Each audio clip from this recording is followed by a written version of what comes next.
Okay, so here you have a pretty basic magnetic and heat setup. Nothing special or complicated to explain at all.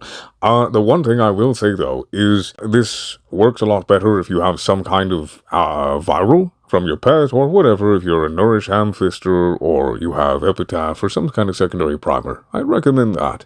Otherwise, it will have a bit of a ramp up. Good solid all-rounder. The other thing I will say though is I refuse to mod for an element that is on a weapon. I refuse to do it because what is the point of having that element on there if it is so abysmally terrible at proccing its own element that you have to waste the two mod spaces and mod for something that's already there? Why is Corrosive at 7? I'll venture a guess. Probably, initially, it was thought that it would incentivize people to use the buckshot more because it's a guaranteed corrosive. But, nobody's going to want to be doing that constantly. Bam, and then shoot, bam, and nobody's going to be wanting to do that. The thing is, people are using the buckshot because it's actually good. It's fun. It does wonders. It's fantastic. It's enjoyable. It claps excellent stuff. The attenuation for acolytes renders it useless, but that's a different issue all entirely. People are using the buckshot because it's good and it's fun. If you make something good, people will use it. Straight up.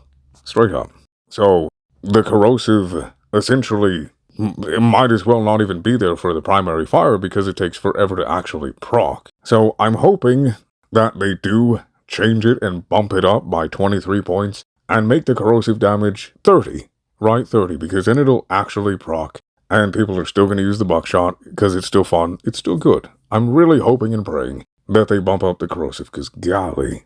But if you do want to mod for corrosive, it doesn't bother you. The principle doesn't. You can run corrosive in cold. That's actually really good. Or corrosive in heat, magnetic, whatever, radiation, extra crit damage. Doesn't matter. This build right here, though, is for if you don't want to or have a priming pet.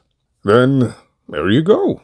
Now this, because it has viral on the weapon itself, you don't really have any ramp up until you start, going up in higher levels. So, that is what we got here for this.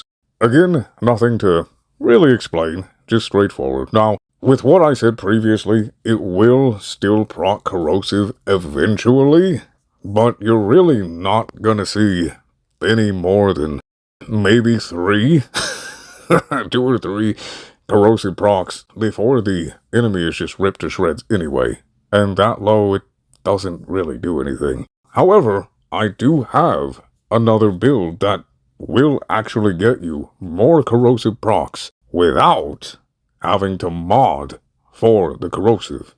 Now it is a little bit different, but it is quite good.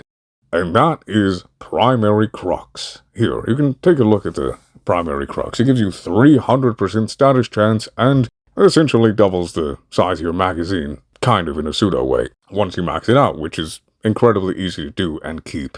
Viral and corrosive. Now, it doesn't have to be viral. Like I said, I just have it on there for a more self-contained thing.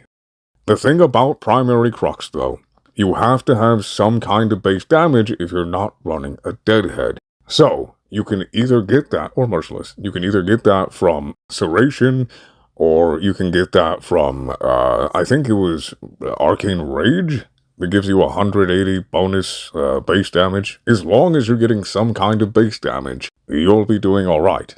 As I did say before, viral is pretty helpful. So, if you're not going to have viral on the gun, I would recommend having it on a pet or on a priming weapon that's designated for that. You can use it on the very first build. Swap out Deadhead, put in Serration, put in Primary Crux, and you can take out Heat. Then you have Corrosive and Magnetic, or you can take out Magnetic, and then have Corrosive and Heat with Serration. Whatever you like, go ahead and give it a try. And, with the Primary Crux, the way that you can get a lot more corrosive procs to happen, because I do see like 5, 8, and 10 procs before, a little bit tougher enemy dies, is because there is so much status chance, and because we have multi-shot, it forces corrosive to proc even that low of a weighting, or proc chance, whatever you want to call it. But yeah, there you go. So I'm gonna just show you a couple of little clips, the efficacy of this build, Because they all essentially do the same damage.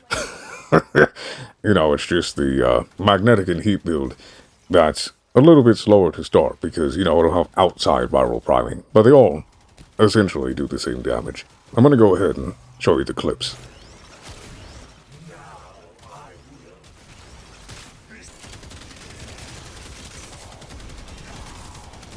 And here's the pet. Here's his mods. Here's the Hellstrom's mods, the Riven. There you go. So you guys can take a look at that if you're curious. But all in all, this weapon is fun. I personally enjoy it. I grew up with Battlefield. I grew up with Call of Duty, Halo, Gears of War.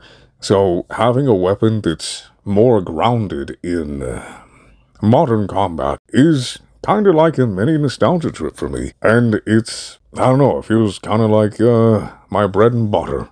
It's just really nice. It's got a nice feel in my hands, and I personally enjoy it. Now, is it going to blast away in cardons? No, absolutely not. But, as my channel description says, we here care about the fun of it, the enjoyment, and trying new things. It's all about variety here. So no, it's not going to map wipe, but it is enjoyable. It is just a simple, satisfying, good rifle. It just works. But that is it. So I hope this video has helped you guys to enjoy this weapon a little bit more. And I hope you guys have a good day, a good night. And if you enjoyed the video and you want to help the channel out, all you gotta do is share and comment. That's it. You don't even have to drop a like, unless you want to. So, with that, I'll see you guys in the next video. And may RNG be in our favor.